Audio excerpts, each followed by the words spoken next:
안녕하세요. 반갑습니다. 제로입니다. 오늘은 영화 소주전쟁, 제가 소주전쟁을 보고 왔는데요. 이 소주전쟁에 대해서 다시 한번 알려드리도록 하겠습니다. 영화 소주전쟁은 1997년 IMF 외환위기 당시 실제 진로와 골드만삭스 사이에서 벌어진 소주 인수 전쟁 실화를 모티브로 만들어졌습니다. 이 글에서는 소주전쟁 실화의 배경과 영화와 현실의 비교, 그리고 주요 출연지 정보까지 한눈에 정리해 드리겠습니다. 소주전쟁 정보가 궁금한 분들에게 유용한 영상이 될 것입니다. 1997년 IMF 외환위기, 독보적인 맛으로 전국을 평정했던 국보 소주가 자금난에 휘청거렸습니다. 이 타이밍을 눈여겨보던 글로벌 투자사 솔킨의 지금 임원 이재훈은 국보 소주 매각을 위해 회사에 접근하고 국보 소주가 곧 자신의 인생인 국보그룹의 재무이사 중록 유해진은 회사를 살려보겠다는 일념으로 스마트한 임범에게 오롯이 의지합니다. 한평생 몸바친 회사를 지키려는 종록과 회사를 상기려는 목표를 숨기고 종록에게 접근한 임범. 서로 다른 목적의 두 사람은 소주 하나로 점차 가까워지게 되죠. 1997년 IMF 위기를 배경으로 한 영화 소주전쟁이 개봉하면서 많은 분들이 소주전쟁 실화인가요? 혹은 실제 어떤 일이 있었던 거죠? 라는 궁금증을 갖고 계신데요. 오늘은 소주전쟁 정보 출연진 그리고 실제 있었던 사건과 영화의 차이점까지 제가 정리해드리겠습니다. 영화 소주전쟁은 한국인의 소울푸드인 소주를 중심으로 벌어진 기업 인수전, 그 이면의 갈등을 담아낸 작품입니다. 자, 손현주 국보그룹 회장의 아들 석지루 역을 놉니다. 줄거리는 있습니다. IMF 외환위기로 자금난에 빠진 국보소지를 살리려는 재무이사 김종록과 이를 인수하려는 글로벌 투자사 솔킨의 임범이 소주 한 병을 두고 맞붙는 이야기입니다. 자, 여기서 궁금해지죠. 과연 이 이야기는 실화일까요? 네, 실화가 맞습니다. 그때 당시의 사건을 한번 살펴보겠습니다. 소주전쟁은 실화를 기반으로 만들어진 영화입니다. 실제 배경은 1997년 진로라는 국내 대표 소주회사가 외환위기로 부도위기에 몰리고 골드만삭스와 같은 외국계 자본이 이 틈을 파고들며 시작됩니다. 1997년 말 대한민국은 외환위기 IMF 사태로 국가 전반이 경기난에 빠졌습니다. 당시 진로는 전국 소주시장의 50% 이상을 점유한 1위 소주 브랜드였습니다. 하지만 해외 차익금과 방만한 경영, 그룹 사업 다강화 실패 등으로 인해 1991년 12월 부도를 맞게 됩니다.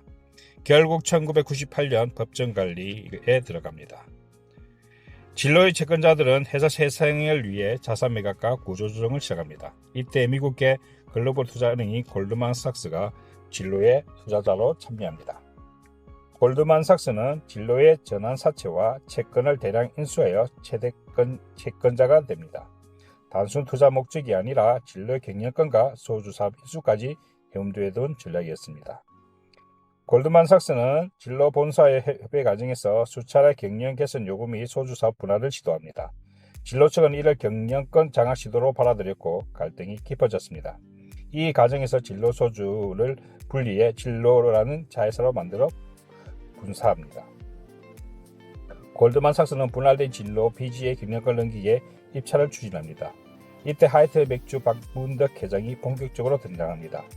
하이트는 맥주업계 1위였지만 소주 사업 진출이 절실했습니다. 진로 브랜드는 전국 유통망과 브랜드력이 강했기에 큰 기회였죠. 2005년 박문덕 회장은 골드만삭스가 보유하던 진로 BG 지분과 채권을 대거 인수하며 경영권을 장악합니다. 약 3,400억 규모의 인수 거래로 골드만삭스는 수익을 얻고 출소합니다. 이후 진로 BG는 하이트와 합병되어 현재 기업인 하이트 진로가 탄생합니다. 자, 요약을 해보면요. 이 사건은 단순한 기업 인수 합병 이슈가 아니라 IMF 외환위기 한국 기업들이 외국계 자본에 얼마나 취약했는지를 보여준 대표적 사례였습니다.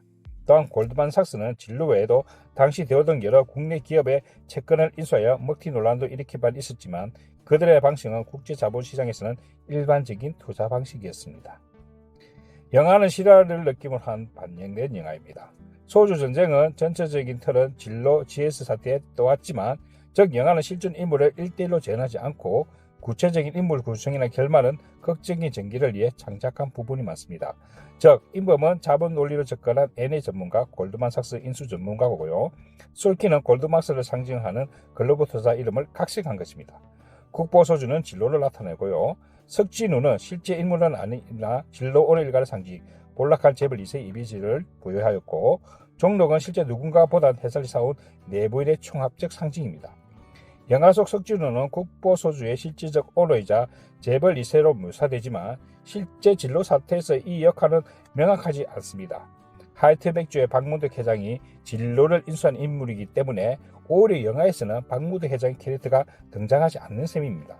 대신 유해진 연기한 종록이 회사 재무를 책임지고 회색이 힘쓰는 모습은 진로 내부에서 위기 탈출을 위해 고군분투했던 수많은 실무자의 얼굴을 떠오르게 합니다.